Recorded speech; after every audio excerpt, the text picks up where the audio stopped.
I think we can all relate to Peter. The way he rebuked, we also do the same. Is it because it's our human nature to rebuke, or is it our nature to grumble under our breaths sometimes?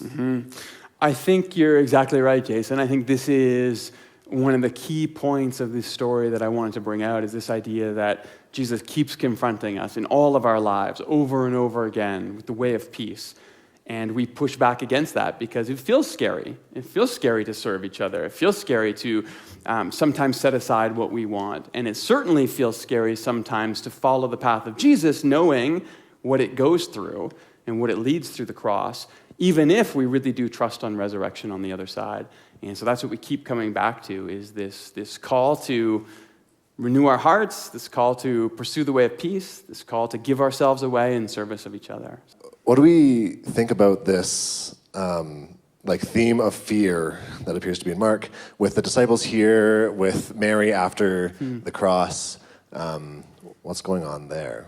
So I'll leave Mary and the cross, because Bobby's up on Easter Sunday, and that's one of the best stories of Easter morning. From the disciples' perspective, pre-Good Friday, I think there's this really interesting piece where their fear of the Roman Empire, their fear of the way that their people have very legitimately been oppressed and pushed aside and forgotten. I think what that has done to them is, again, it has squashed down their imagination of what salvation can look like. They've begun to believe that the only way out is to be as ruthless and as violent as the Roman Empire has been to the Jewish people. And I think that's a very human thing. I think we all feel that way. When we've been treated badly, we begin to believe that the only way out of that is to treat someone badly in return. And I think what Jesus is trying to call us to is to open up our imagination again, that there is more goodness than we imagine, there are more ways out of this predicament than we imagine. And that's not about allowing yourself to be mistreated or abused. We've talked about this in sermons before. It's not what I'm saying at all. But I am saying that we don't return evil with evil, and you don't overcome violence with more force. The only thing is a reimagining of the way that we oppose and the way that we protest and the way that we call for change. And I think that response that all of us have to retreat into fear, to close down our imagination, I get it, I feel it, I see it in my relationships all the time. And yet the way of Jesus is continually calling us to dream bigger, to think in new ways, to realize that there is more possible for all of us than just that and becoming the thing that we hate. So, yeah, that's what I recognize in that. That's what I identify with anyway. I appreciate your point there about pulling out that thread of self-giving love isn't just about always being really, really low.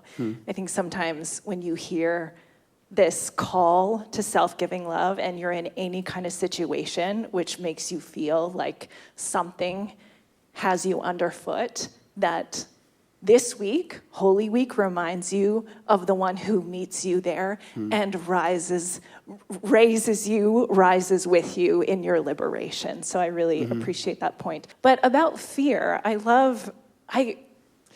Holy Week is terrifying. This is a terrifying week. And I know we can get swept up in all kinds of different things, but this week, it should make our souls tremble as we enter into the story. And the reason I think we should be unafraid of the fear that's here, be unafraid to face it, is that Holy Week welcomes the most brutal parts of what it means to be human. And I love this about our faith, that it is not asking you to live a segment of your humanity. It is asking you to live your full humanity, which is sometimes sometimes it is terrifying to be human. Amen. It is terrifying, but it's all here. It is all here this week. The most brutal parts along with the most beautiful parts. So we enter this week holding the brutality of what it means to be human, the fear of that, and also we reach for something higher. We reach for and anticipate our liberation, and that is so beautiful. Easter's this tricky one in the church calendar, right? Like there's this phrase, Sunday's coming, which is beautiful. We should all keep that somewhere in the back of our minds.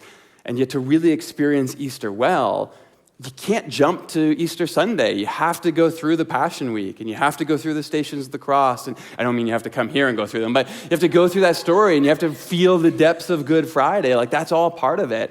And so there's this piece in the back of our mind. We know Sunday's coming. We know resurrection is real. We know life returns.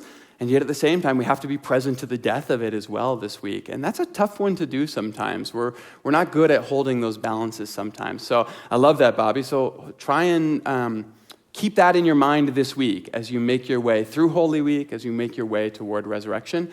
And if you do that well, I promise you, Easter Sunday will be a better celebration, not a worse one. If you can hold off on it just a little bit more, the joy of Easter Sunday will just hit that much harder. So, But that's great. also, if you're not feeling it this year, like if you do show up on Easter Sunday and you're just like, well, I'm just not here, that's okay.